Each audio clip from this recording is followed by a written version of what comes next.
നല്ല മഴയുള്ളൊരു സന്ധ്യാസമയം. ഫ്രിഡ്ജ് തുറന്നപ്പോൾ അതിൽ ഇരിക്കുന്ന തടിയങ്ക പൊന്തങ്ങ എന്നൊക്കെ പറയുന്ന അവിടെ പച്ചക്കറി കിറ്റിൻ്റെ കൂടെ കിട്ടുന്നതാണ്. ഏതായാലും വേറെ കറിയിലൊക്കെ ഇടുമ്പോഴത്തേക്ക് ഞങ്ങളത് കഴിക്കാത്തതുകൊണ്ട് എൻ്റെ പ്രിയതമ്മ പറഞ്ഞു ഇത് ബജിയാക്കി തരാമെന്ന്. എന്നാൽ പിന്നെ ആ കൈപ്പുണ്യം ഒന്ന് കാണാമെന്ന് കരുതി. ബജി ഉണ്ടാക്കുന്നതിൻ്റെ റെസിപ്പിയൊന്നും പ്രത്യേകിച്ച് പറയാനൊന്നുമില്ല. ആ ഒരു സമയത്ത് ഒരു ബജി ഉണ്ടാക്കി കഴിക്കാനൊരു ആഗ്രഹം തോന്നിയപ്പോൾ അങ്ങ് ഉണ്ടാക്കി എന്ന് മാത്രമേ ഉള്ളൂ. കടലമാവിൽ ബജി ഉണ്ടാക്കുന്നതാണ് ബെസ്റ്റ്. പിന്നെ ചെറുതായിട്ട് മൈദ ചേർത്ത് കഴിഞ്ഞാൽ നല്ല ക്രിസ്പി ആവും. മൈദ കൂടിപ്പോയി കഴിഞ്ഞാൽ എണ്ണ പെട്ടെന്ന് അങ്ങ് തീരും. അപ്പോൾ കടലമാവിനകത്ത് സാധാ പോലെ ഇച്ചിരി മുളക് പൊടിയും മഞ്ഞൾപ്പൊടിയും ഗരം മസാലയോ മീറ്റ് മസാലയോ ഏതെങ്കിലും മസാല ഇട്ടാൽ നല്ലൊരു ഫ്ലേവർ കിട്ടും. പിന്നെ നല്ല സ്ലോ മോഷനിൽ നല്ല കായ അങ്ങോട്ട് ഈ ഒരു പരുവത്തിനങ്ങോട്ട് അരിയണം. അതിൻ്റെ സൈസ് വളരെ വളരെ നമ്മൾ ശ്രദ്ധിക്കണം.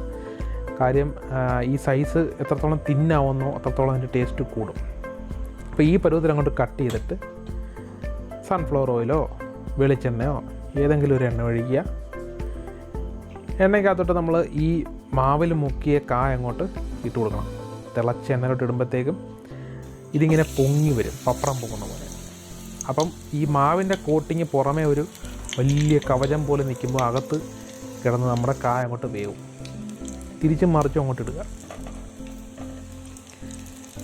ഏതായാലും പാചകത്തിൻ്റെ കാര്യത്തിൽ കൈപുണ്യം തെളിയിച്ചു എന്ന് ആ കായയുടെ പരുവം കണ്ടപ്പോൾ തന്നെ മനസ്സിലായി. കടകളിൽ കിട്ടുന്ന ബജിയുടെ അതേ നിറവും പരുവുമായിരുന്നു ആ ബജിക്ക്. പിന്നെ കോരിയിടുമ്പോൾ ആ സൗണ്ട് കണ്ടു. ഈ സൗണ്ട് കേൾക്കുമ്പോൾ അതിൻ്റെ ക്രിസ്പിനെസ് നമുക്ക് അളകാൻ പറ്റും. എന്തായാലും ഡൈനിങ് ടേബിൾ വരെ കൊണ്ടുവരുന്നത് കാത്തിരുന്നില്ല. ഞാൻ ഇടയ്ക്കൂടെ എടുത്ത് ടേസ്റ്റ് ചെയ്തു. കണ്ടോ, ആ ഗ്യാപ്പ് കിട്ടണം. നല്ല ചൂടുണ്ട്. ചൂടോടുകൂടി ഈ ചുട്ട് വെക്കുന്ന സാധനങ്ങൾ പെട്ടെന്നെടുത്ത് കഴിക്കുന്നത് എൻ്റെ ഒരു കൗതുകമായിരുന്നു. അപ്പോൾ നമ്മുടെ ക്യാമറമാന് മുട്ട ബജി വേണമെന്നൊരാഗ്രഹം. അങ്ങനെ കുറച്ച് മുട്ട എടുത്ത് പുഴുങ്ങി അതും കൂടെ ബാക്കി മാവിനകത്ത് മുക്കി അങ്ങോട്ട് ബജിയാക്കി. ഈസിയാണ്. ഈ ഒരു മാവ് ഉണ്ടെങ്കിൽ നമുക്ക് മുട്ട ബജി ഉണ്ടാക്കാം. നമ്മൾ കണ്ടിട്ടുള്ളതാണ് തട്ടുകടലിലൊക്കെ. നമ്മുടെ ഈ ബജിയുടെ മുളകുണ്ടെങ്കിൽ ബജി അത് വെച്ച് ഉണ്ടാക്കാം. പിന്നെ ബ്രെഡ് വെച്ച് ബജി ഉണ്ടാക്കാം. എന്തായാലും നല്ല എരിവുള്ള ഒരു മുളക് ചമ്മന്തി, നല്ല ചൂട് ചായയും അതിൻ്റെ കൂടെ നമ്മുടെ ബജി എന്ന് പറഞ്ഞാൽ 2 ടൈപ്പ് ബജി.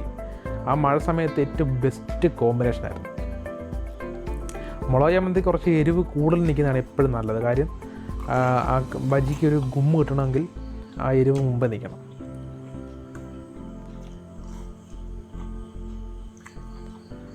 അപ്പോൾ എല്ലാവരും സന്ധ്യാസമയത്ത് ഇതുപോലെ ഒരു ബജിയൊക്കെ ഉണ്ടാക്കി ഒന്ന് ടേസ്റ്റ് ചെയ്ത് നോക്കുക. എന്തായാലും എൻ്റെ അനുഭവം ഞാനിവിടെ ഷെയർ ചെയ്തെന്നുള്ളൂ. മുട്ട ബജി പിന്നെ ആ യൂഷ്വൽ ആയതുകൊണ്ട് ഞാൻ എടുത്ത് പറയുന്നില്ല.